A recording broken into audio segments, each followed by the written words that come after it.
கண்டிப்பாக.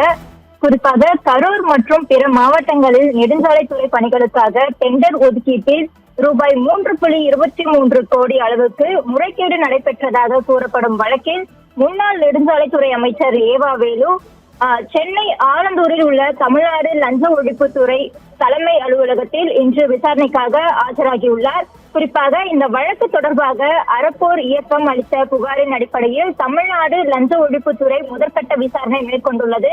அதன் பின்னர் கரூர் உள்ளிட்ட பல்வேறு மாவட்டங்களில் நெடுஞ்சாலைத்துறை பணிகளுக்காக டெண்டர் ஒதுக்கீட்டில் விதிமுறைகள் மீறப்பட்டதாகவும் அரசுக்கு 3.23 கோடி இழப்பீடு ஏற்பட்டதாகவும் குற்றச்சாட்டுகள் இருந்ததை தொடர்ந்து தற்போது வழக்கு பதிவு செய்யப்பட்டுள்ளது.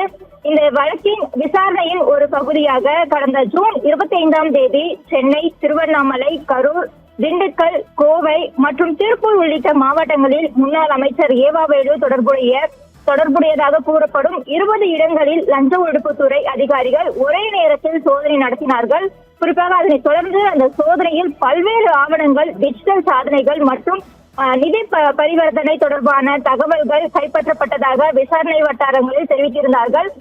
குறிப்பாக இதன்படி இந்த வழக்கில் முன்னாள் அமைச்சர் ஏவா வேலு மற்றும் நெடுஞ்சாலைத்துறை அதிகாரிகள் என பலரும் ஒப்பந்ததாரர்கள் உள்ளிட்ட மொத்தம் 11 பேர் மீது லஞ்ச ஒழிப்புத்துறை வழக்கு பதிவு செய்துள்ளது.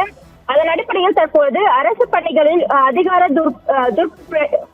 அதிகார துஷ்பிரயோகம் விதிமுறைகள் மீறி டெண்டர் ஒதுக்கீடு செய்தது மற்றும் அரசுக்கு நிதி இழப்பு ஏற்படுத்தியது உள்ளிட்ட பிரிவுகளின் கீழ் தற்பொழுது விசாரணை நடைபெற்று வருகிறது. இந்த நிலையில் இன்று விசாரணைக்காக லஞ்ச ஒழிப்புத்துறை அலுவலகத்தில் ஆஜரான ஏவா வேலுவுடன் டெண்டர் ஒப்புதல் நடைமுறைகள், கோப்பு பரிந்துரைகள், அதே போல ஒப்பந்ததாரர்களுக்கான தொடர்புகள் மற்றும் சோதனையை கைப்பற்றப்பட்ட ஆவணங்கள் குறித்து தற்போது அதிகாரிகள் விரிவாக விசாரணை நடத்தி வருகிறார்கள் என தகவல் கிடைத்துள்ளது. இந்த வழக்கின் விசாரணை தொடர்ந்து நடைபெற்று வரும் நிலையில் விசாரணையின் முடிவில் மேலும் சிலருக்கு சம்மன் அனுப்பப்படுமா அல்லது கூடுதல் ஆதாரங்கள் சேகரிக்கப்படுமா என்பது குறித்து எதிர்பார்ப்பு ஆனது பல கட்டங்களில் விலகி வருகிறது.